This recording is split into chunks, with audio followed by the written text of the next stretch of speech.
That's all right. We were killing time. And Eileen said no, she'll wait till you got here. Oh, okay. You're here. She's not getting paid as chairperson. Oh, okay, so we good to go? Yep, we're ready to roll.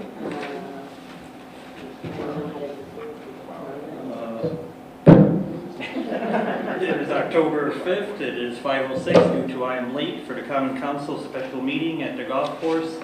Meeting has been notified, the agenda has been posted, clerk take the roll call. Tom Kelly. Here. Stephen Jopek. Here. Eileen Daniel. Here. Carrie McCloskey. Here. Gerald Anderson. Here. Thomas Barnett. David Holt. Here. Leanne Felton. Here. Chris Hannes. Here. We're going to pretend there's a flag behind me for Pledge of Allegiance. Which we don't have one. Oh, there's one already. There's one. Oh, there it is. I pledge allegiance to the flag of the United States of America and to the republic for which it stands, one nation, under God, indivisible, with liberty and justice for all. Thank you. Next to each other, just like old times.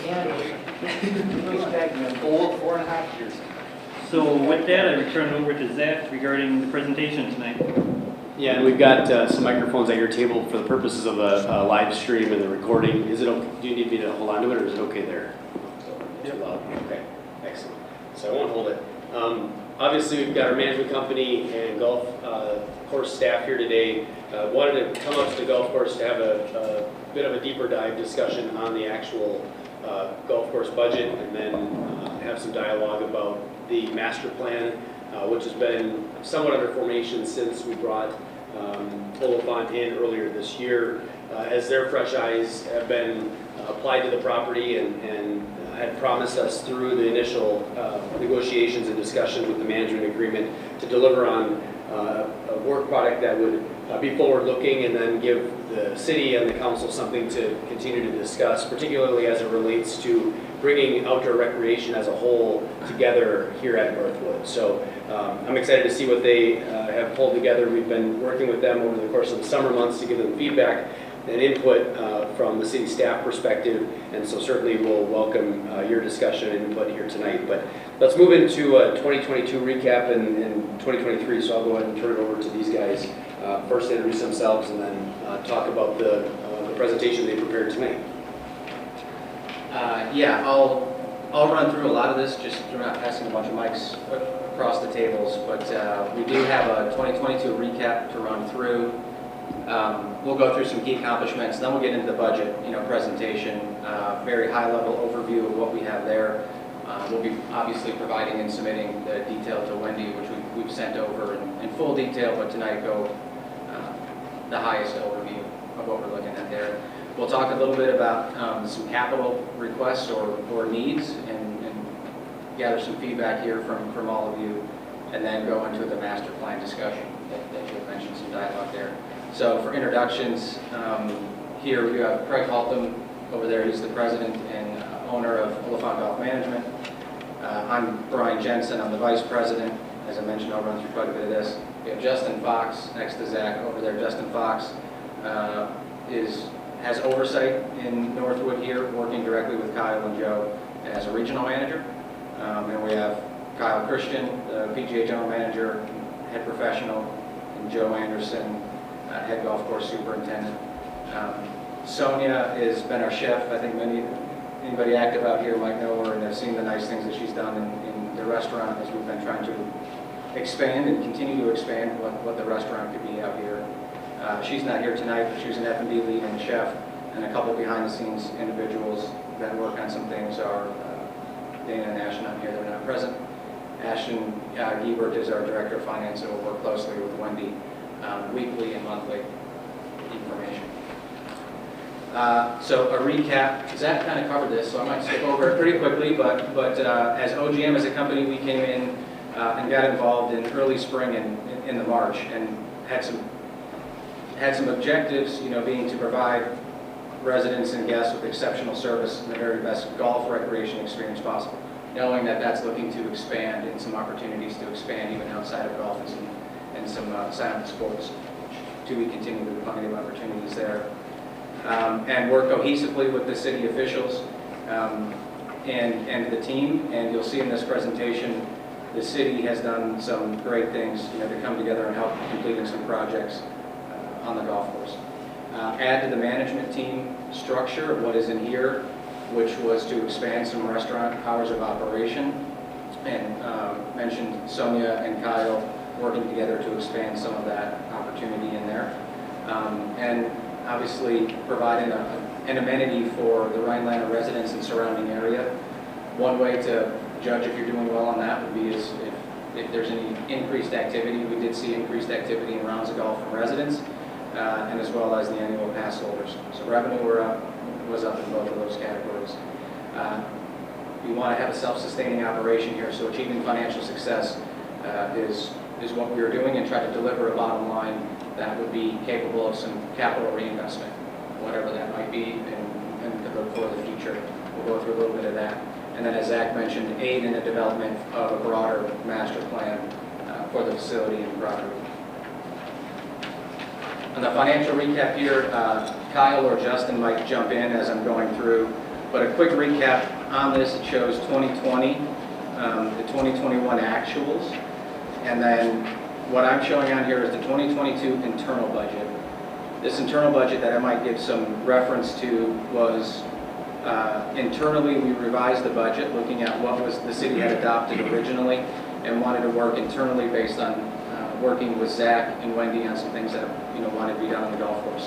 What didn't change was the bottom line. This might be off by $1,000 or so on the bottom line of what the city adopted budget was, but we worked in here to have a more realistic target of what we wanted to get in for revenues coming in the golf operations and food and beverage, and then expanding on some staffing. We had budgeted a little bit different in labor expenses. So the main things about the season is it opened late this year. May 4th was the opening day, and I believe in 2021 opening day was in April. Mid-April. So a couple weeks behind in getting the golf course open. We wish you don't bank on April golf, but it is a bonus when it comes in. Same with October golf. You don't bank a ton on it, but if you can get some, it's a bonus. So this weather we have right now is fantastic. League opening day was May 9th, and we're now already past the league closing day of September 19th. And a highlight of the season was in the month of July, there was over 4,000 rounds played. That's a new threshold that I think has not been reached before in recent history that Kyle or Joe maybe in many years ago might remember some rounds that they played. Looking at our projections for year end, this is taking the actuals through early in September and what we had saw all the way through the remainder of the year. We anticipate exceeding budgeted revenue, and that's through 800 more rounds of golf coming through, and good dollars per round coming in there. And then, so we'll see golf revenue be up 20,000. Food and beverage revenue will be up 34,000 over our revised projections, our revised budgets. And then we anticipate seeing an estimated net ordinary income of 65,000 better than budget. Some key accomplishments that happened through this year was right away. I think this has been talked about for a while, and Zach and Chris and Jeremy from the parks all came together and helped out Kyle and Joe to get some restroom upgrades. The main up here needed some new toilets, mirrors, and some other items. There's also been earmarked to get countertops, faucets, and some additional upgrades going in there. That's still going to happen. Has not been completed at this point, but will happen this off season and before we open next spring. There was an old scoreboard that was outside the clubhouse here, a bit of an eyesore. That was removed. We did mention expand the food and beverage operation. A lot of that was there's loyalty in the league players and active individuals out here coming to play, where the restaurant wasn't open up above, and we got that open, had that, and they were a good contribution to what was happening for the increased food and beverage operation. The deck out here has had some repairs and staining. You can see that. has been completed, and we've got the furniture in here because we can't put it back out yet.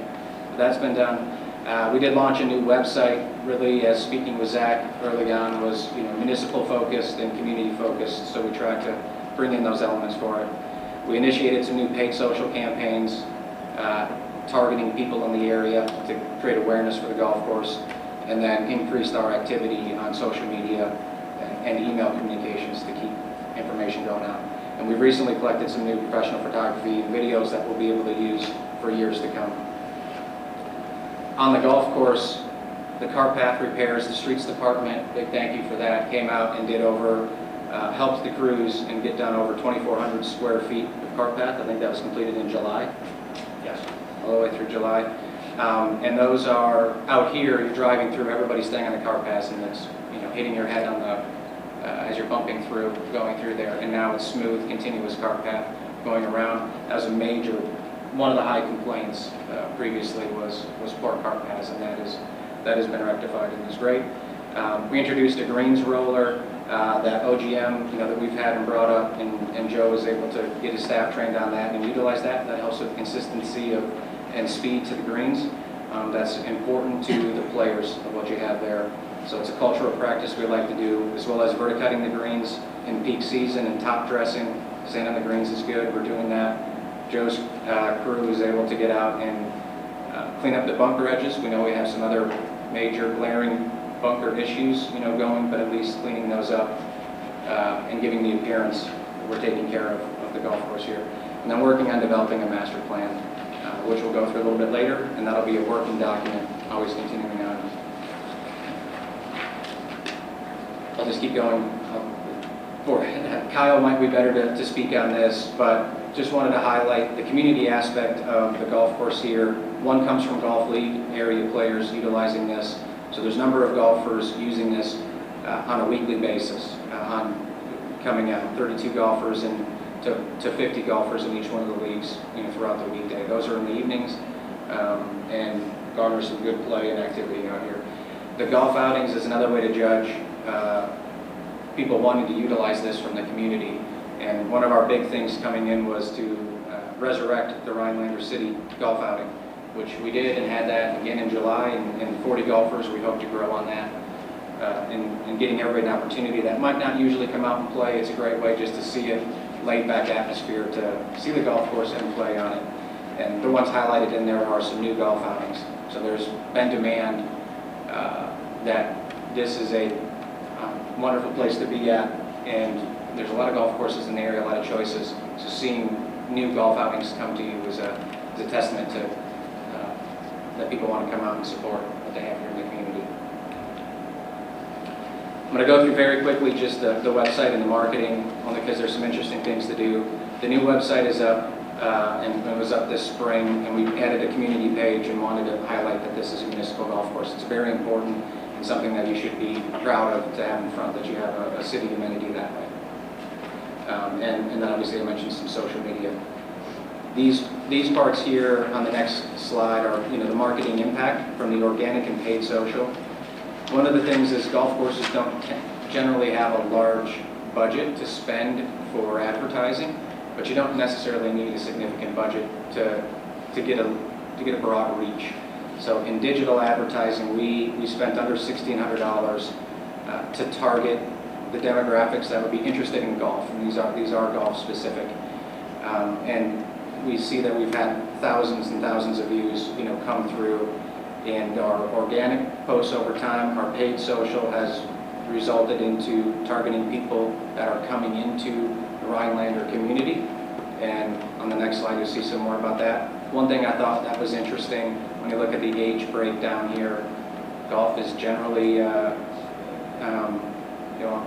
you see at 55 and above, you see a lot of the activity. But the 25 to 34-year-old is a nice target to be seeing. That next generation of golfers come in, and is pretty high up there, with what we've seen.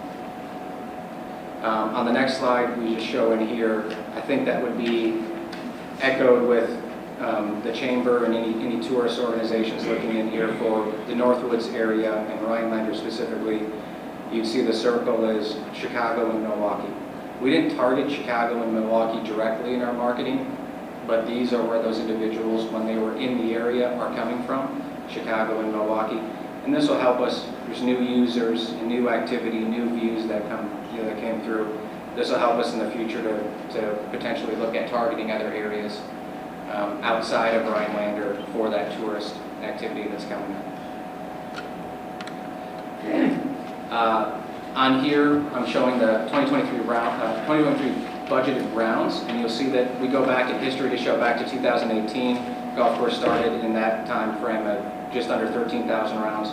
It's now going to hit over 16,500, with the biggest boost coming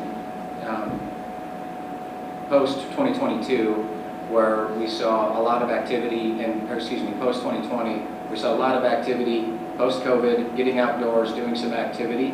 So 12,000 rounds is a bit skewed when there was a lot of still hesitancy in May and even into June or so in that year. So 12,000 was when we started to see an uptick nationwide in golf. Midsummer 2020 is when you saw the uptick happening. A lot of questions around golf, would it sustain and keep those types of levels of activity? 2021 proved to be a record year nationwide for that. It was for Northwood, at least in recent history. And then in 2022, we're forecasting to eclipse that by about 800 rounds on here. And what we've seen, and then at the bottom of this, you can see this is just golf revenue, not total revenue. This excludes F&B. You can see the upward trend as the rounds go up, the dollars are going up, of course. But also one thing we wanted to be looking at was the daily fee residents. So we have around 95 season pass holders, which is up slightly from years past. Those we know play, and they're very active. They get a lot. They're golfers, so they get plenty of use out of the facility. The daily fee resident play is looking for what we can get for those that have a discounted rate over the tourists coming into play and what we have. And we're up about 150 rounds right now, so we project to be up over 200 or so rounds of resident play, which would just be important that we know that we're targeting the local area to utilize the golf course. So I'll move on from there to go into the 2023 proposed budget. This is the high level piece here. There's notes on the next page. But what we're showing is budgeted revenue of 2022 projections over actuals of 2021 was up around 6.5%. It'd be easy to lower that number and show it to be a softer number that we know we could obtain and reach. We see a trend still happening and still more opportunity that we'd like to push ourselves a bit in this to show that we'd have another 5% increase in our revenue with what we're doing. And of course, would not, weather permitting and everything going in there, but we also want to be continuing to expand on non-golf related use, including what we can be doing in the restaurant and doing more there. Plenty to figure out with that, but that's what we'd be looking at doing, is expanding hours of operation even into the off season in 2023, so coming up soon, with what we do in the restaurant. And that could potentially be leading into more traffic, even at just off the street business coming in the summer to utilize this place, even if you're not using it as a golf course. So we see an increase in golf operations, increase in food and beverage operation. Going along with that, the cost of goods kind of speaks for itself, following with activity levels. And working on expenses, I'll move to the next slide. We'll go into a little bit on expenses. And then the total other, you can see, is a slight increase in there. But we'd be projecting nearly a $50,000 net ordinary income next year, as opposed to last year's $25,000 net ordinary income. This year's actual $90,000, where we believe we'll end up. Quick on budget notes. We have not set annual passes or daily fee rates at this point, and we're anticipating a consistent year-over-year growth in that. That could come from additional individuals coming through and utilizing the facility, as well as there will be, the rates have not been changed in a few years. There'll be some modest adjustments in there, inflationary type standard, just move up in what we're doing there. Merchandising, we believe the golf shop merchandising is an opportunity for us here. More activity can bring that in. The Northwoods brand is a nice brand for Northwood. It's in this area. It works very well in many aspects, not even just as the golf course, just having it as Northwood. On the caps and the shirts, it looks very nice and something we can be proud of. And food and beverage revenue, this is a modest increase as we would not be able to foresee what could come through or how much we can do, but we'd like to be pushing for more of that. And expenses, those expenses will follow along with that. Increasing in labor, what we'll be looking at is adding some key members as we need to for assistance with the golf course to get more done, and assistance in the golf shop and restaurant to have some relief. Some major challenges in anything can always be the amount of staffing that you have and be able to keep around for hourly employees, and these two have plenty of that going on. We'd like to be supporting with some additional funds to be sure that they can attempt to keep appropriate staff levels to give quality service. I'll skip over a few of those. Those will be some of the major items for the budget notes. We can come back and you can ask some questions on the budget notes if we need to. I'll go into some capital requests that we're talking about here. As we were talking, we wanted to try to deliver we want the golf course to be self-sustaining and have an opportunity to deliver a bottom line that then can be available to purchase the necessary equipment and general upkeep of what's going on. Our repairs and maintenance number here will always continue to grow with the equipment as it ages, as well as the clubhouse itself. And you can always be spending more dollars to band-aid and put some items on throughout the year, which is necessary and needed, and at times there's just replacement. So in here we put some estimate numbers. The reason there are estimate numbers in here now, and you can see a wide range, goes from the equipment can be pricey, so you can look at if it's a package deal where you're purchasing a little bit more obviously, but also there's an opportunity to find used equipment. One thing we will say, if we were to be coming next month and be talking about any more detail about purchases, there's a long lead time right now on new equipment for golf courses. I'm sure in your other departments you're seeing that. Golf courses are out on new equipment in many cases July to September of next year. So even if we were to do new equipment, depending on the pieces, we may not see them next year. Used prices have gone up, but the demand is up and there's an opportunity to get it sooner, and maybe we could stretch dollars a little bit further and pluck off a few of the priority items that Joe can see from a golf course side coming in there. So you see a greens mower, that's an item that goes out every day. The old greens mowers don't go away. If you replace one, you repurpose them to tees or a backup mower or something of a verticut, of a specialty cut or mow that you might do. Rough mower runs every day. A lot of hours go on it with what you have. There's priority items there. The turbine blower, Joe wanted to be sure we said leaf blower, so as you see all the leaves falling, you know that happens. But it runs every day. It's called a leaf blower, but it runs every day. Clears the parking lot, debris, greens, tees, etc. from there. The roller, the one we have in, is lent out, right now, so we'll be looking at potentially something there. And then a range picker and the waterfall. I'll skip over the range picker. That's necessary and needed, and we need to look at that. But also to note on the waterfall, the water feature, if anybody's seen it, is beautiful out here on the golf course. Many pictures, are taken out there. That did go down this summer, and repairs were going to be an extended amount of time. So it was not put back in for the waterfall this year. And our estimates right now, we had 12,000, but I think as of today, they've called back and said it's up to about 15,000 or so in repairs to repair that. Joe could speak to it more. We put up to 20 on there because we could consider a different housing for that out there to protect it and keep it for a longer time frame. That's something that, again, in this, we're not necessarily saying it's a capital request to get that in. That might be just a large ticket item on the repairs and maintenance budget of the golf course. we had some fortune, there wasn't any engines blown or anything happened on the golf course. There wasn't major repairs that way. But this would be pretty high. This would be out of the ordinary of what you might normally see in repairs and maintenance of golf course equipment.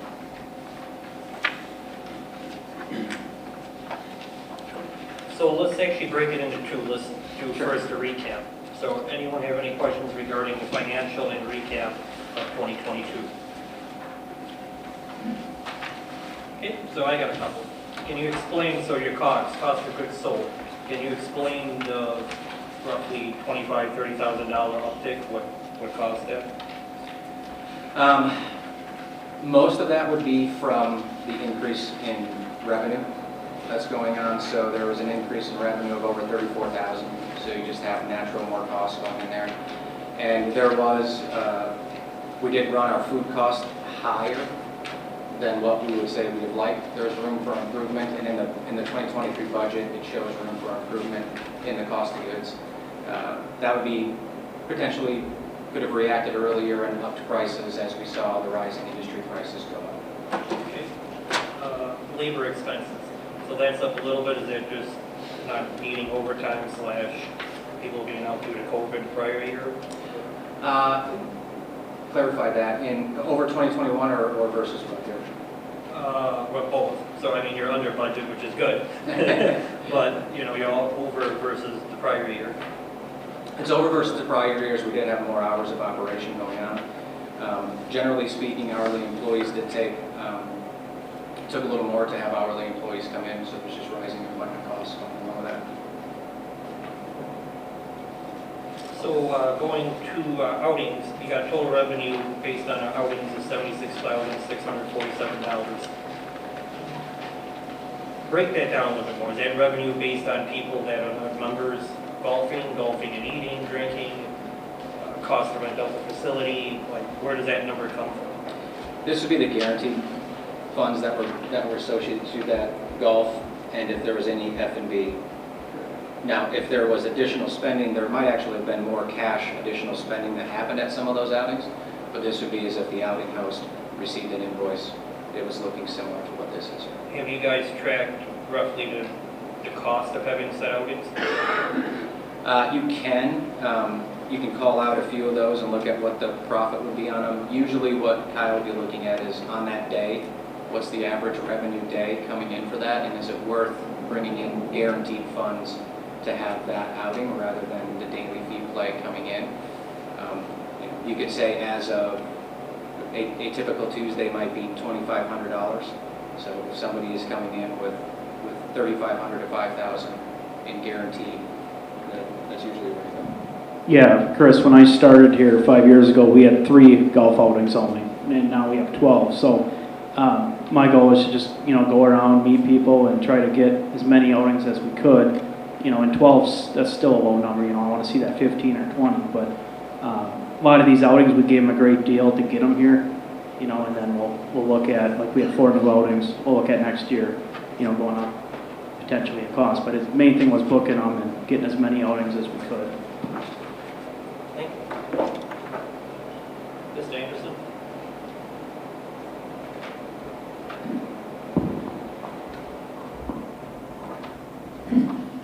Looking at the labor and other expenses, does the increase in those categories include any of the capital expenditures or the things you've listed as R&M on that list? That's a good question. So if I go to some of the restroom upgrades would be in the repairs and maintenance that were there. We have not settled any of the funds or anything that needs to be done for the streets department and doing apartments. That is not in this. What needs to be done on that? I think it's Yeah, it'd be more material, because we used force accounts, so we didn't actually incur any additional expenses on the labor side, but we would have material costs, which I'm not certain exactly where that landed, but it was estimated to be about 10,000 or a little bit less, maybe even like closer to 5. I'm trying to remember exactly what the estimate was compared to what the actual, I'm not certain. They've run those figures yet. Thank you. Yeah, I don't know if we've done a journal entry for that. Okay, then let's go on to budget for this year. Anyone have any questions for the budget for this year?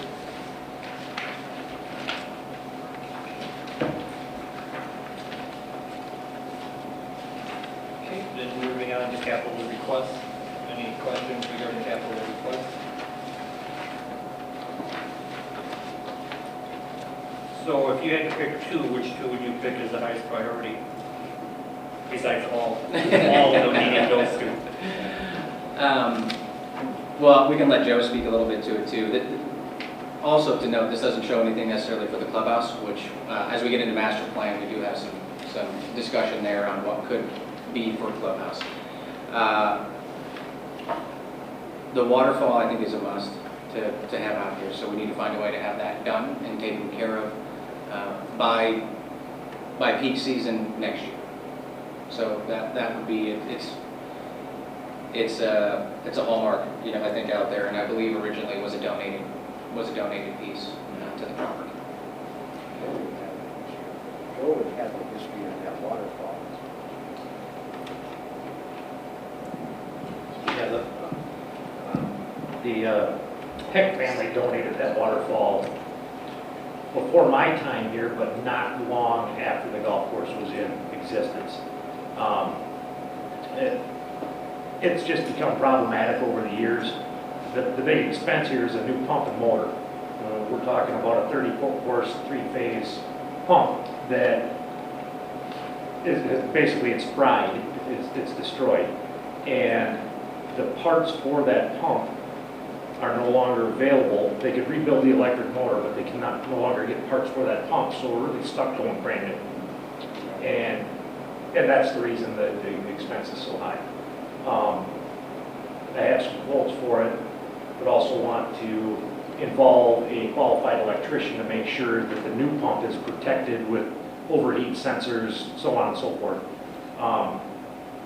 If we separated the waterfall from the capital request, as Brian indicated, if I had to pick two, it would be the Jacobson Turf Cat, followed by the turbine blower. Kyle may disagree because I'm sure the range picker would be something that is high list of priorities. And then with one of the things that OGM has really encouraged, and I think we got a good response from our membership, is the greens roller really comes into play. I think, the quality of the putting greens themselves was quite a bit better this year than we've ever been able to provide in the past. So, it's a really tough question, Mr. Mayor. What you're asking is, what do you pick? My life would be I think I look at availability. Yeah, my life would be easy if we just found 40 million somewhere, but it's not that easy. Yeah, I think that kind of answers it. I mean, the rough mower is an item that's going out all the time. It's the highest life, it's past life expectancy. At this point, it's going. A greens mower would be wonderful.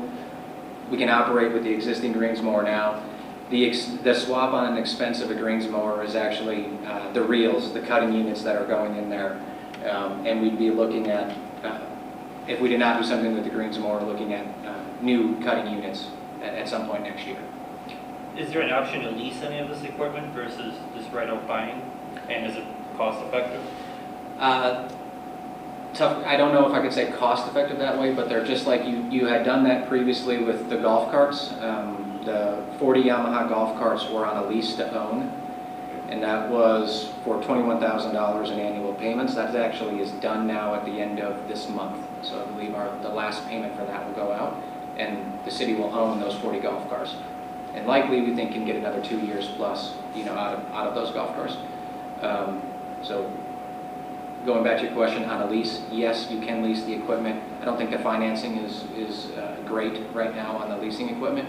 And that also puts it in the new category where you might be a year out before the equipment was to show up. But again, we could operate if we knew that we were moving in that direction. We can operate while we wait for equipment if it was to happen. You're not leasing used not leasing used equipment. So the two options we presented would be, there's complications with all of it, but you'd really be only thinking about leasing if you're buying newish, new equipment, or have a strange package that wouldn't be typical. So this question might fall on Wendy, Zadok, or the team out here. So since we're projecting quite a few dollars from a profit this year, what expenses for the waterfall can we occur this year for buying said parts and put into operation earlier in the season next spring? You know, that way we're taking some of that capital cost with funds we have for this budget versus putting it all on fiscal 23's response. Depending on when you put the parts into service, that would be when it would be expensed. You don't necessarily have a choice of which, if you purchase equipment in 22, but you don't put it into service until 23, it's an inventory item and it won't be expensed until the 23 budget. So you don't really have a choice. If you want to fix it now and put it into service now, you can do it against the 22.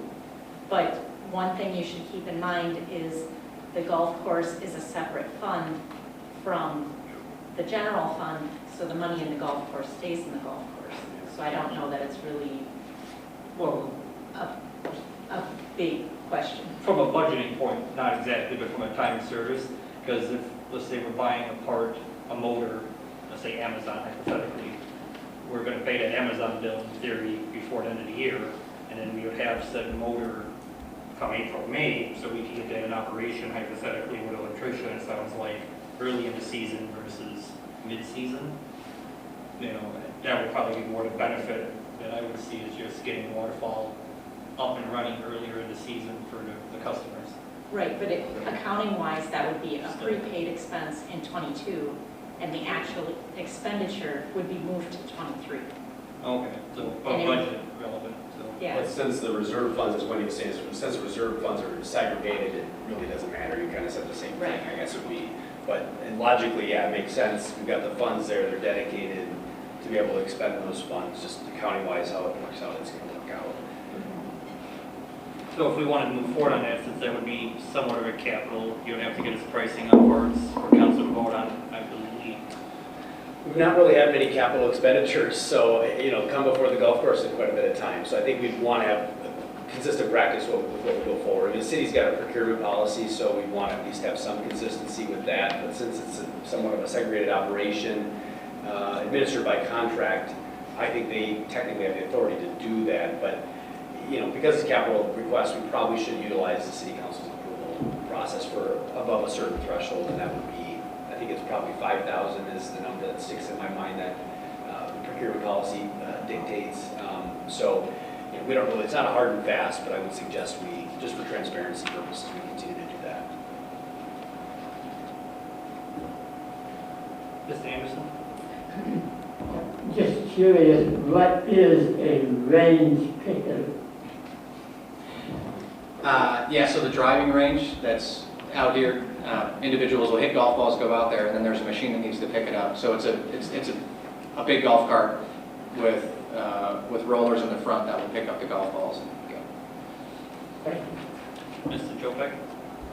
You mentioned potential $20,000 for the waterfall with the possibility of enhancing the pump housing to protect it better. Is that to assume that the motor that was in there, the pump that went down, is that because it wasn't well protected and so we're maybe trying to avoid that in the future, or is that just like a precautionary expense? No, you're exactly correct. The original waterfall motor pump combination was in an open pit when I started working here in 1995. It's an indoor motor, not a sealed motor. I immediately put a roof on it, and we got until now out of it. The new motor would be an indoor/outdoor sealed fan-cooled motor, but I would still like to put it on a slab in some sort of little, basically shed, for lack of a better term, to protect it for the long haul. Perfect, thanks. Okay. As we move on to future plans.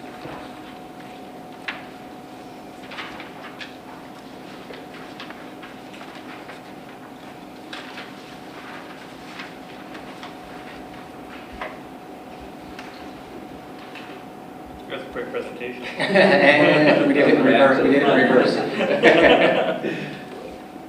Craig, you want to? Yeah, come up around this way.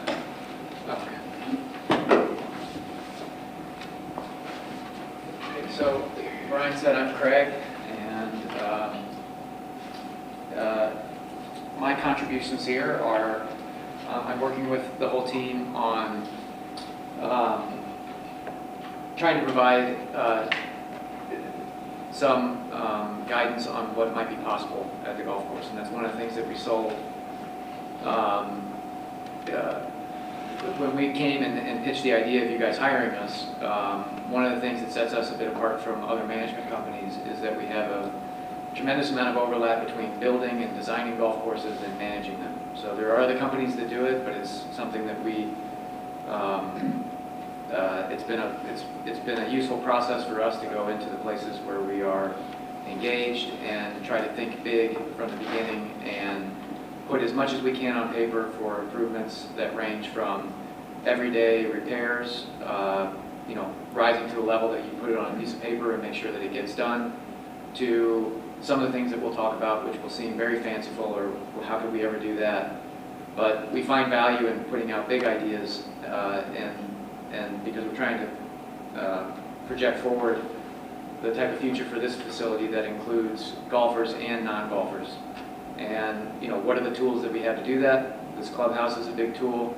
The golf course, as Brian said, golf is seeing, we're in a boom time for golf, and this golf course has benefited from it, and so have the other golf courses where we work. So it's a particularly good time to be talking about how you're bringing more people to the golf course. And if done right, and if the process follows it as it has at many of the places we've worked, we've been able to build momentum where people coming out to do one thing then feeds other parts of the business. You come out for league, but you're eating in the restaurant because it's open. You've come out to walk the trails, but there's some practice facilities that are available to non-golfers or beginning golfers, and that becomes interesting. So the stuff that we're going to talk about is everything in between, but some of the bigger items will probably be ideas that maybe haven't been talked about at all at the golf course. So forgive the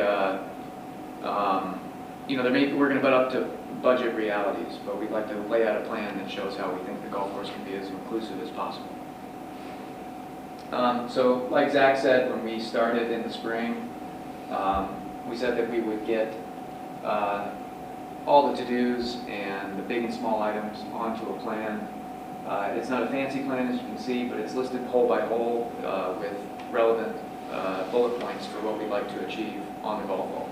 And that's backed up with the list of things that Joe needs to get done in the shop and some nuts and bolts items that we want to make sure are on a list, because ultimately the value of putting something on paper is that in 3 years we should be able to look back and say we've checked off the majority of these items.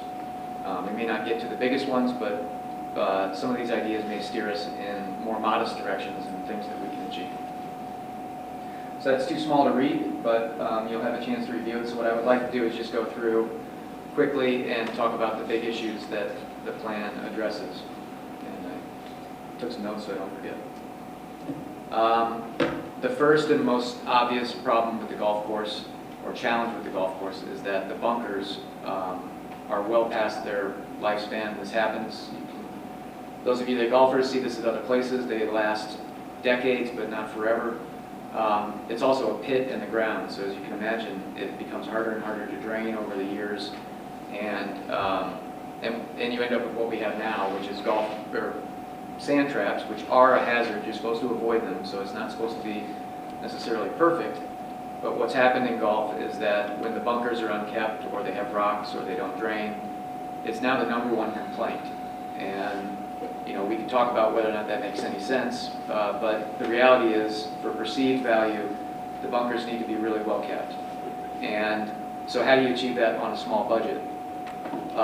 With no disrespect to the original designer, the golf course looks great, the bunkers are great, but you probably have a number in square footage of bunkers that's unachievable for our budget and And I would say, and have confidence that it's unnecessary to have all those bunkers. If we consolidate them, greatly reduce the number of them and the scale of them, but then concentrate on doing the bunkers that are remaining perfectly with new construction. They drain great, it rains, you don't have any problems, no more stones. So what that looks like on this plan is a 75% reduction in bunkers. So the first reaction might be, well, that sounds like cutting a corner, or that sounds like, well, the golf course isn't as good. That's where you would have to have some faith in us that we work at other golf courses, and that what I'm telling you is true, that less is more is actually is a winning formula when it comes to hazards on a golf course. So the criteria for that would be, does the golf course have anything, or does the golf hole we're on, does that have anything else interesting going on? So any hole that has a pond or a striking feature or a beautiful view, that's immediately a spot for us to think, well, we don't need a lot else going on. We want people paying attention to all these other good things. So we can eliminate bunkers there. For those of you that aren't golfers, talk about the bunkers in the fairways, which is your first hit on your drive. That's where the crazy shots happen. That's where guys are hitting it 300 yards to the left and to the right. Golf is hard, and generally, you don't need to add a lot of complications where people hit. There's plenty of great golfers out here, but we're also a golf course that really caters to league golfers who may not be serious golfers or don't play that much. We want children, we want people new to the game. That's really where our attention is focused. And less hazards, the better for those people. Golf is hard. And again, you have to have faith that we have experience in this, but you find if the bunkers are done well and placed around the greens, that your better golfers would also find that to be a great improvement. So, so in this diagram, it's very simple. We just put an X in the fairway bunkers. So, and generally over the plan, we're eliminating the fairway bunkers, and then we are eliminating at the greens. Very often, you'll have a sand trap on both sides of the green. At a minimum, we're eliminating one of those sides because we want people to have a exit plan or a way to hit away from the trouble. And if we have a bunker, we just isolate it to one on a hole. It's completely understandable. And again, it would look great when it's finished, but the bunkers themselves would be a third of the size, and then we're reducing the number by 75%. So it's quite a radical step, and it's not without cost, but in the long term, you'll have a golf course that's better maintained, is a little more fun to play, or a little bit easier to get people through. Golfers will play a little bit faster, and what we'll really have is a much higher perceived value for the golf course, which is a direct line to being able to charge a little bit more, at least for our out-of-town residents or out-of-town players that are coming in. So it's big bang for buck type improvement. The other obvious area for for consideration out here is to see as much of your beautiful property as you can. It's great when you're playing. The corridors are wide enough. You see great views out into the natural areas off the golf course. But there are several spots throughout the routing where you butt up against beautiful wetlands and beautiful trees, and there's some tamarack trees. And those areas should be highlighted, and really the only way to do that is through selective clearing.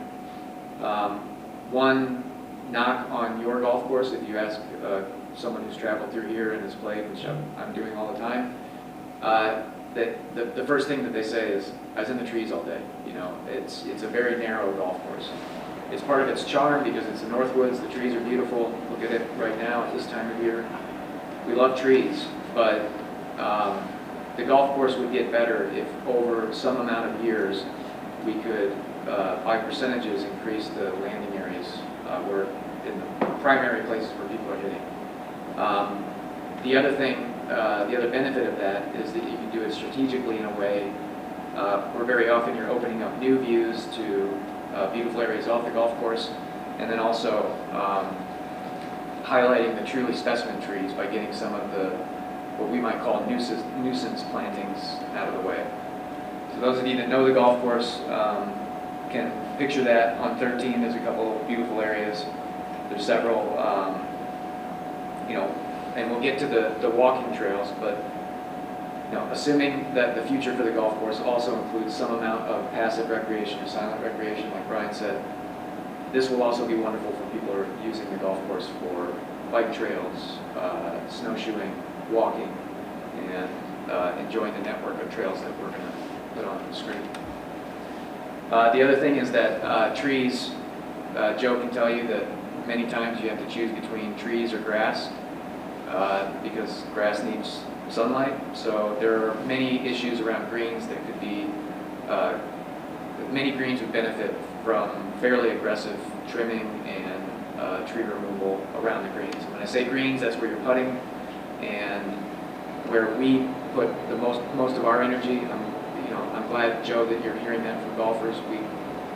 We see it everywhere we go when we introduce the roller and top dressing and verticutting at any frequency, but we hope that we can continue to grow over time, that there's an immediate improvement to putting surfaces. The next step in that is to pay a lot of attention to the shade issues so that we have really healthy grass, and again, we can be a little bit more aggressive in how we're mechanically mowing them and top dressing.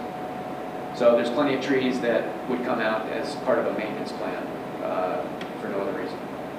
So that yellow hatch is just typical what you would see as a buffer. That you can see here that the trees go right up to the green, and typically you want much more room for airflow and shade issues. The infrastructure issues that are highlighted on the plan are related to drainage. There's some slow draining areas and fairways. Joe's done a nice job of listing those out so that we have a punch list to work on. Some number of those, a small number unfortunately, can be handled within the course of maintenance. Joe's always doing things and fixing drains and an irrigation pipe breaks and we have to fix it. But those really aren't in the category of getting ahead of the problem or targeting a fairway that's wetter than it should be and trying to come up with a plan for drainage. So this particular item is a collection of a lot of small items. We call it infrastructure. We put tar paths in that category, and as we said, there's great improvements already been done there. There's a couple areas that you can use stairs and steps, that type of thing, up to the tees. Drainage and irrigation are always an ongoing problem and ongoing expense. Now for the fun part, to think about what we've been challenged with for introducing new people to the golf course, and how do you do that? How would you ever get non-golfers to a golf course to use it? And I'm repeating myself, but the restaurant is the obvious one. As we make improvements with the restaurant, you're going to get more people out.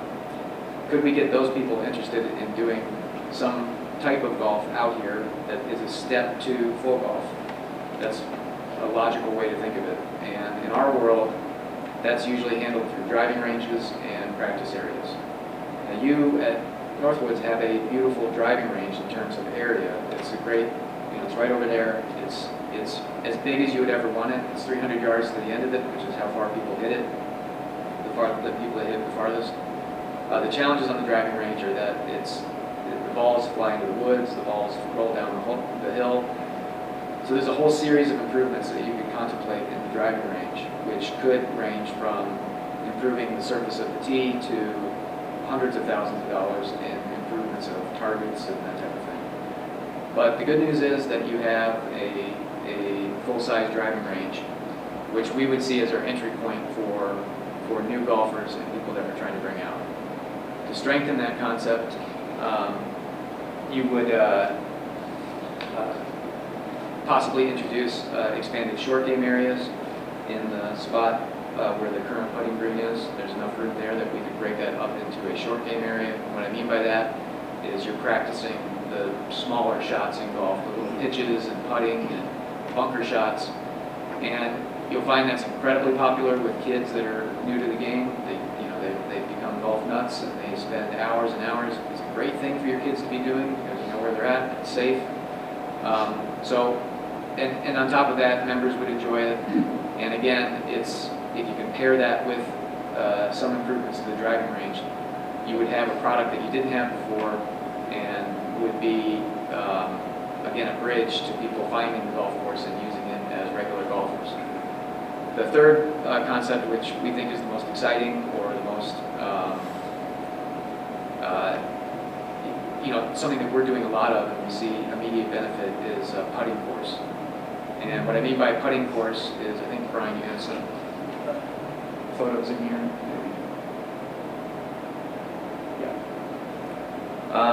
So there's two versions of this on the plans that we have. One would be to do what I'm talking about over back closer to the range, which makes some sense because if we did some range improvements, you might have that as a hub. But I think the logical place would be to get as much increased activity as we can around the clubhouse, because that generates more bar activity. People might stick around to eat, and they're more inclined to bring a family out when there's different. Maybe one of the kids just wants to sit in the clubhouse and watch the game. Great, we'll go out and putt. So we do like to have these amenities clumped together with the clubhouse, and the obvious spot is right out in front.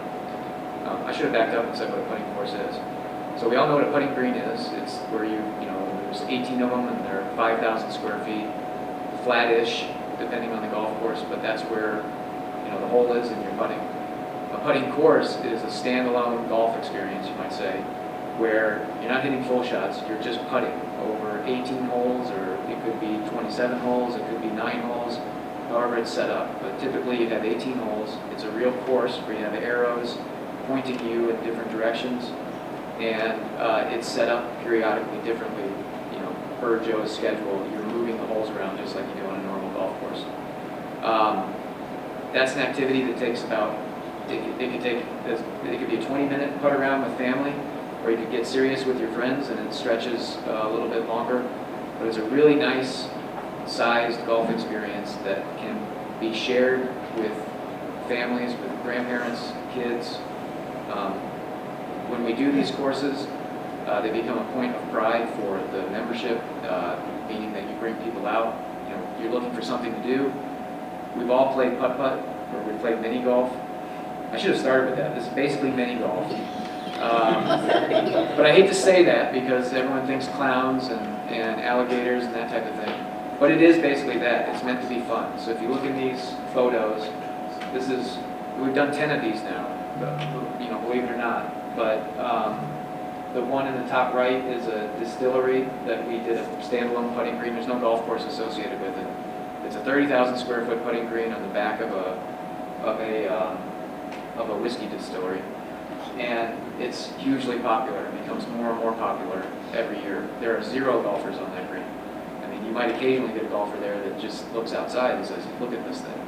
But if you go out at night, it's packed. And they have a lot going on, so I'm not saying that's just the putting green, but it's always interesting to see non-golfers use these putting courses. The original putting courses in St. Andrews, like all things in golf, everything starts in Scotland and St. Andrews. There's something called the Himalayas putting course, which is, again, a couple acres. They're gigantic putting courses where families are out there going up and down wild hills and having a great time, whether or not they follow that with a round of golf or they go in and have lunch. So that's the concept. The constraints you have are that it's expensive to build these things. We're good at building them. We would function as your in-house contractor because we're here working, so we can do them relatively cheap to street value. But there is a large expense in buying the sand, and you got to put in an irrigation system. So it's a small renovation project. It's also hard to put up a dollar for what return you're getting for that investment. You can imagine there's many things that are in that category. How do you judge so many things, and how does it contribute to the bottom line? But this one's particularly hard because there's one version where you can actually charge for it. That distillery charges $8 a round for a day. I think you can putt all day and you get a golf ball. That's not our mission here. Our mission here is to be as accessible as possible, to get people here and to get non-traditional groups, non-golfers even, out here enjoying the facility. In that context, it probably makes sense to have it to be a free public amenity, or at least that would be, it's a starting point. I would be listening to everybody here saying, well, that doesn't make any sense. Maybe it's free to people that are coming. Maybe we allow some people to pay if we can. Maybe it's a donation. There's many ways to think about it, but as we discuss these ideas, unless we charge $8, you're never going to have a straight line to, did we make money or did we not? It does cost money obviously to maintain any extra amenities. One advantage you have is that you are already maintaining a big golf course, so there's hard cost to it, but there's great efficiencies in already going out and doing that work. So I would say that's not cost prohibitive for ongoing maintenance, but you have a large upfront cost in constructing it. The one in the bottom is one we just finished this spring. It's in Lake Geneva, Geneva National. And it's a gigantic thing, much bigger than we would ever contemplate out here. But they play music, they light it at night, and it's the most fun thing, and it just completely changed the energy of the entire area. So you come over the hill, and they've got this wild putting course, and people are loving it. Now you might look at me and say, well, that's Lake Geneva with all their tourists. How is that relevant here?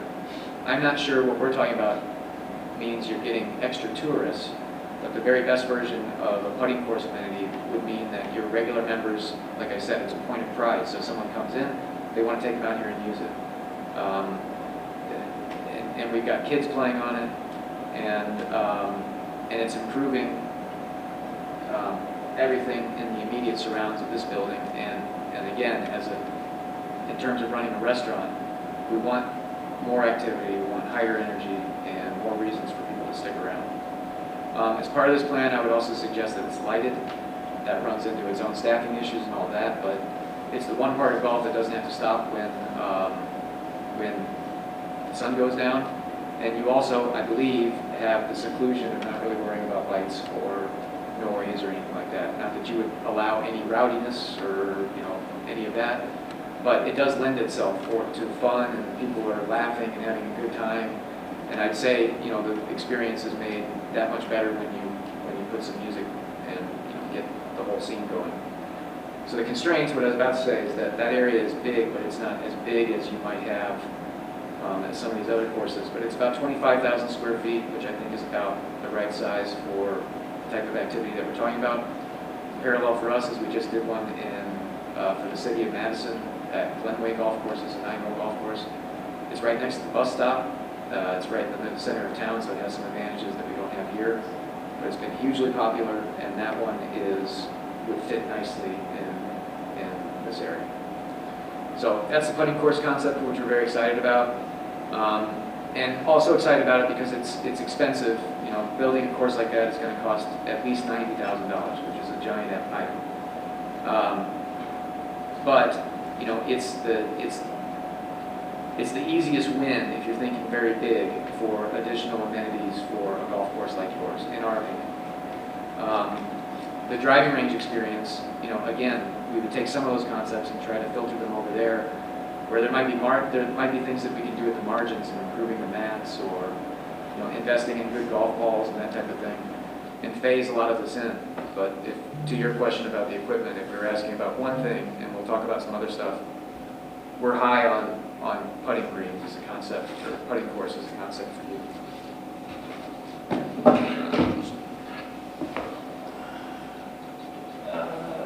That's the capital. Okay, so the bunker improvements, these are big dollar amounts, and we would anticipate that some of this would be phased or could be phased. Bunker improvements and consolidation. These are probably worst case scenario, but we want to give you a realistic budget that can cost as much as $185,000 to consolidate and rebuild not more than 25% of the existing bunkers. Opening views and clearing, we would look for that to be as budget neutral as possible. We're talking to some contractors and have not had success in anyone giving us a hard bid for the type of clearing that we're talking about, but we are exploring that with some people. Typically, you would be targeting cost neutral with whatever we could extract value from the trees that come down. That's been our experience. You have to be taking out large sections of trees to get any value that could fuel some of these other improvements. I mean, if you did a clear cut or something like that, which is not at all what we're proposing, there's probably great value out there in the trees. What we're talking about is finding the right contractor, trying to break even on the tree removal, and then make sure that we haven't made a mess that's hard for us to clean up internally behind them. So as a placeholder, I still very conservatively would say, tree clearing is a $50,000 to $80,000 number over some phased amount of time. The infrastructure, issues that we talked about, drainage, irrigation problems, continued cart path work, that's in a category that if you add it all up, you're looking at $100,000 in deferred maintenance items possibly on the golf course that would fall into a category of not very exciting, but stuff that needs to get done. And then the community practice areas and driving range improvements, these are just order of magnitude numbers. But to really improve the driving range, a new tee, new balls, slightly improved facilities, is on the order of $165,000. And a putting course is anywhere from $90,000 to $110,000. That's in the way that we would propose to build it. It's just going to cost that much. That also includes. I mean, you'd have to believe me, but I would say that's significantly cheaper than you would typically get if you're hiring a contractor to come in. But we can be aggressive on those things because we're your partner here on the golf course. As we develop these budgets, and if there's any merit to these concepts, we can really dial them in. We would also be, I don't know if it could work within your structure as you're bidding out things, but we'd be open to working on a cost plus basis or open book as your partner to try to deliver as many of these projects as we can, as transparently as we can. So that's a very high level look at the types of improvements that we would be targeting on the golf course. The bunker work would be a giant improvement. Everyone would recognize it immediately, and we'd have to think about it. And I would greatly appreciate any feedback and all of you to go back and ponder whether or not you think that's a winning idea for this community, for this place. We can only tell you that we see it working at the other places that we're at. And the main downside we have right now is that we probably don't have enough traffic to quite justify that type of thing. I mean, it's a bit of build it and they will come, or building for the future. So we can help you.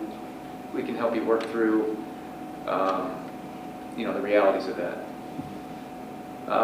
So that's the very high level view of golf course improvements that we would hope to phase in over some amount of time. And we'll work with you on this budget process to approve work going into the following season. And then I'm at this slide, which I don't know if we were going to go into, but You can go back, Craig, if you go back, the clubhouse one's on there. this. Yeah. Okay. So so we talked about the equipment, Joe's equipment and those needs, the golf course needs. And then obviously we have this building here and its ongoing maintenance needs and what improvements we might be able to make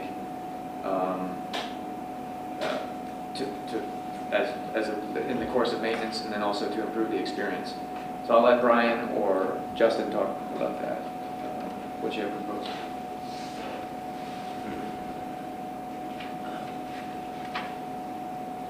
Well, I think on here, what we were just showing is very high-level stuff, some things that we've gathered from conversations with some other individuals and Joe and Kyle as well. But clubhouse general repairs, we were mentioning, up to $18,000. There's some forward-facing items. The front entry windows are at a point where they can operate, but they're not very efficient. We could look at doing something there to clean up the front, as well as the flooring. Kitchen repairs and bar improvements is I wrote these as et cetera and miscellaneous, but stovetop, refrigeration, miscellaneous units back there that in time will need to be updated and replaced. Some of those will just happen through a regular course of maintenance. Say refrigeration, condensing units go out, and we're generally putting operational funds, to handle many of those. And that excluding, potential roof repairs or future replacement. We haven't, had any bids on that or any life expectancy estimates given to us on that at this point. And new flooring, you can imagine, goes from anywhere on here, but just of simple upgrades. To the golf shop would be the highest priority right now. Restaurant next, locker rooms, bathroom, kitchen in there, and then furniture and decor. So very high-level items on here, mainly for discussion, and the idea of that this facility doesn't need to be just serving the golf course in time as trails or other activities and a restaurant, is that it's a community place, and we know that we'll have to be putting some funds into it. Right now, a lot of those funds are coming in from our supplements are taken care of through the golf course operations. But knowing that it's amenity and we'll need to be sticking some money into it, we don't want it to be forgotten. And there's, Craig used the term on the golf course, at deferred maintenance. There's just deferred maintenance items that you can live with for some time, but eventually we need to get them on a list and start packing them off. So in the context for clubhouse improvements also is determined by what levels of activity we can generate going forward. So as we edge or inch our way towards full hours here, even in the off season, which is a goal, you know, similar to the golf course, there might be opportunities that present themselves, but these items are what you categorize as maintenance items. So hopefully that gives you an order of magnitude type understanding of what we think are your exposure for the golf course in terms of things that you'd like to get done, that you need to get done. I don't think any of this is probably new to you, but you know, like you're saying, it's been a while since there have been funds available probably to start looking at these things. And yeah, with that, we'll open it up to questions or discussion or however you want to. Sure. Why don't we go back to the slide with the bunkers and all that and take that as the first one? If I could, I'm sorry, I skipped over one of the slides. One of the biggest pieces of this is what may happen on the donated land and the trail network that can develop back there. You know, I don't know the timing on when that will happen, but again, some of these bigger, you know, the full vision for this property also includes a trailhead where you have people that are out here for other purposes and they're finding a restaurant that's open, a putting course. Again, you're bringing people that aren't golfers, but will get them over to the putting green and they're going to have the time of their lives. So, so there is quite an ambitious plan to introduce trails on the adjacent land, and then the detail is what amenities you put at that trailhead. I mean, obviously you can imagine any number of things, but it's as simple as just something that marks that trailhead and a starting point, and something official and signage that gets people back up to the clubhouse and lets them know what's here.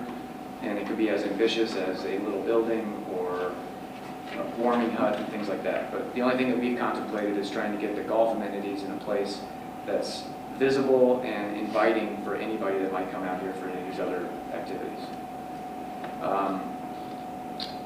For the, which page do you want to go back to? The bunkers? Yeah, the breakdown of the different potential capital improvements.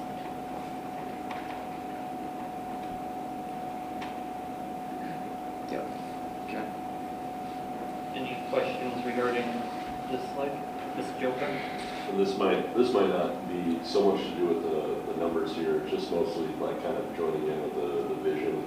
What kind of community-based programs are currently being, and they might not be currently being developed, but like I think about Little League, I think about ice hockey and all that, and how those are really big attractors for young children who are getting into sports. I think about my children who would probably love to play golf.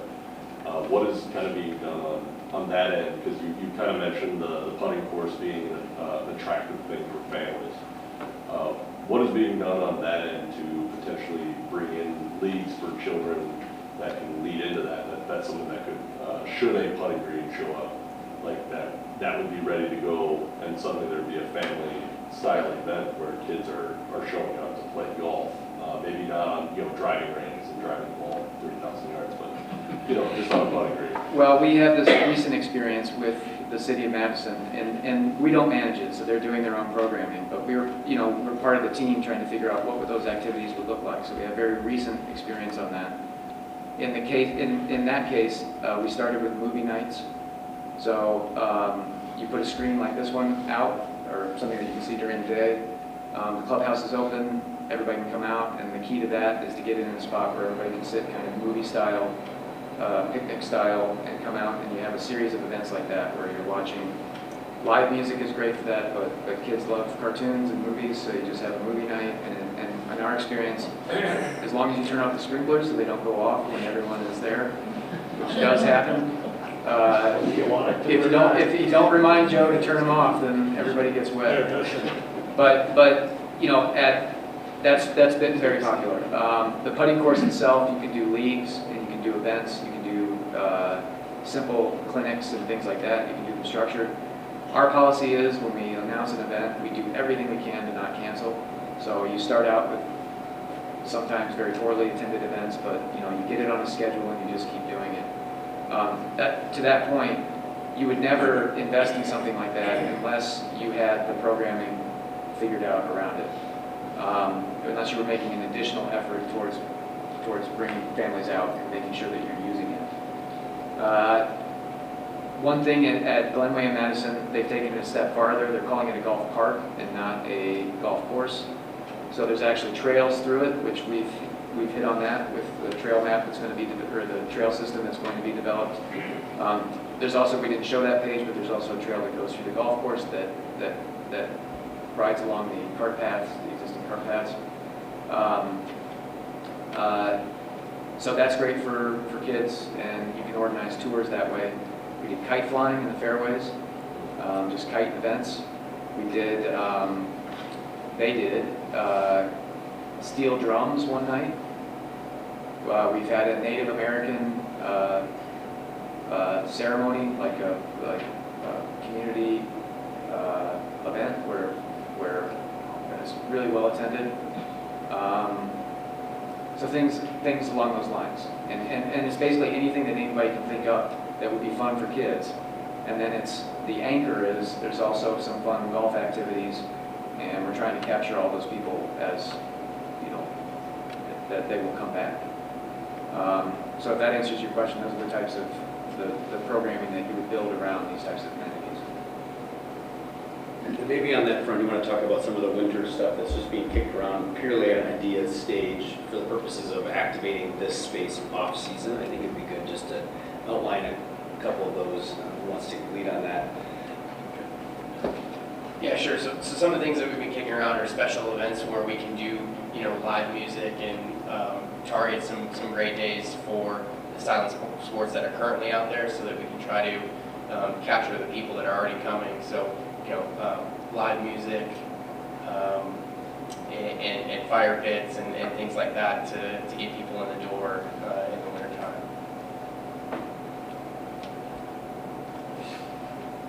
So just to be honest, I'm very not educated on the technical terms of golfing. So please take no offense if I say something very stupid. So regarding the bunkers, I'm assuming the cost to maintain the normal operation of a bunker is a higher cost than maintain the same square footage of grip lawn. Yes. So out of the 185,000, how much of that roughly is the cost to eliminate the 75% of bunkers versus how much of that 85,000 is the rebuilding of the remaining bunkers?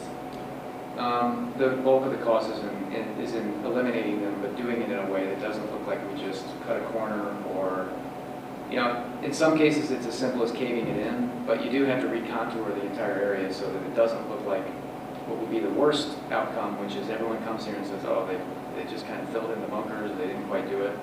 So what the cost is in doing it right and grading that out so that it ties in, and the finished product looks intentional, and it's designed, and it's really high quality. So since we're doing so few bunkers, you know, we can keep those costs down. The knock-on cost that you're saving is you're not buying as much bunker sand to top up those bunkers. So this might be your follow-up question, but there is potentially cost savings in just the everyday maintenance of the golf course. Now, we're open book in the way that we operate. We're just we're your service provider, so if there are savings, you would realize them immediately. There will be savings in hours with fewer bunkers. There will be a lot of benefits. What we would say, you know, is to not see those as cost savings, but that those dollars would be reinvested in the things that aren't happening right now. We are wasting a tremendous amount of time trying to make the bunkers look presentable, and that takes away from all of the easy wins that we could have, you know, if people weren't working on that all the time. So that's where the real savings is. The product gets better, It's potentially some savings, but it's not big. It's probably, it's a 5, it might be the problem with golf course maintenance is, unless you're talking about sending less people out every day, it's hard to recover costs. And we're not really talking about reducing the size of the crew. Joe still has to have a crew. It's just we can reapply those hours to things that are productive instead of kind of this constant band-aid. Craig's exactly right. One thing that would be very obvious with the square footage we currently have on a daily basis, I send out 2 machines with 2 operators to take care of these bunkers. That would obviously go down to 1 machine, 1 operator if we only had 25% of the square footage of bunker. And like Craig said, that other person can now do something else that is also important rather than having to let someone else go or something else go untaken care of. But the other big thing is down the road, you're looking at the replacement and purchase and maintenance of 1 machine to take care of that area of bunker versus the 2 that we currently have. Out of the 185, is that something we could break up to like a 5-year plan? Meaning, Yes. you know, because I know there's got to be some trauma to the course in general, trying to get to the back holes based on heavy equipment getting out there does tear up stuff. So. Well, you know, you use the size of equipment that you can. So in places that are tough to get to, we have a much smaller machine that would go right down the cart path. They go out to the work area, and you just do your best not to make a giant mess. It's an easy plan to do with a phased approach. You know, if funds suddenly became available, it makes a lot of sense to do it all at once because that's the most powerful message you send to everyone. It's brand new, all of those things. But as I say that out loud, I think there's probably also an advantage to showing incremental improvements every year in a phased approach. So it's a big number. Again, I want to say it's conservative, but these things cost a lot of money. And yeah, it certainly would be easier to think about if you break it up. The logical divisions for golf course work would be 9 holes and 9 holes. Or divisions of 3. That kind of makes sense to everybody. So you could start with 3 holes, 6, 9, 12, eventually end up at 18. Ms. Anderson? I had a question about the phasing too. I guess I wonder if you're phasing it, so you remove bunkers on a few holes, does that provide in some ways more irritation to the golfers when they get to the other holes and still have so many? I mean, we call that momentum for the project. Yeah, they say, well, can we speed this up? But no, I mean, I think if you fix one, the golf course is immediately better. So incremental improvements it's a fine way to do it. I think the thing to think about is that you want as little construction disruption. That's the thing that people, you know, you've got the machines in and out, and so that's a strong argument for doing as much as you can at one time. Where we would start are the worst ones, the ones that take up the most of Joe's time, the ugliest ones, the ones that are in the worst condition. So I don't have that listed out, but there would definitely be a ranked order to where you would work. And then as you do this work, you're also trying to clump them in areas where you're not going all around the golf course. So with Joe, we'd identify, let's say it was a 3-year plan. The worst third goes first, then you work backwards, because there may not be a second, third, you know, you may not get to the other ones, so we'd obviously start with the biggest problems. Yeah. So going on to putting course, which seems like a non-whimsical putt-putt course, maybe that might be the correct phrase. What's the additional cost to operate something like that from a rough ballpark per year? Well, so there's going to be a hard cost to more chemicals for additional bent grass. Joe, you speak up, and I'll just forgive me that these numbers could be off, but I think it's probably in the order of $1,500 in kind of hard costs for chemicals, or do you think it would be possibly more?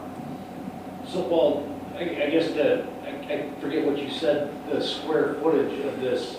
So 25,000 square foot. So we currently have 110,000 square feet. So, I mean, that basically you'd be adding 25,000 square feet to 110,000 for cost of fertilizer, chemicals, you know, that we apply to mostly combat fungus both summer and winter. That's our biggest expense up here.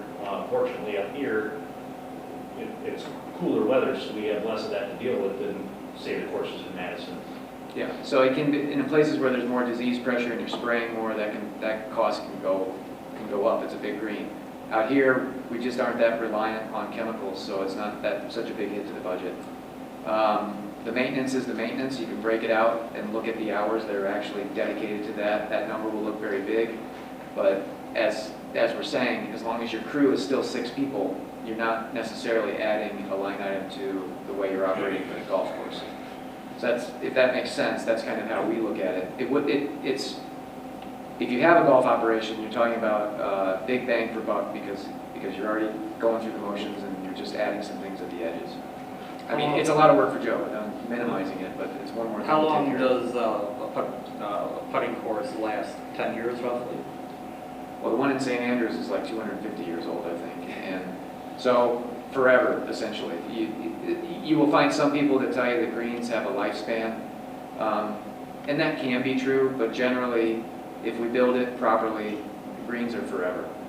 You might have a really weird grass problem or something down the road, but if we build greens, you're maintaining them every day, and it's very rarely do you see a green that needs to be reconstructed. What you see at golf courses that are rebuilt is that there's a design reason or there's other reasons where they want to make improvements to the golf course. So greens get rebuilt all the time, but it's rare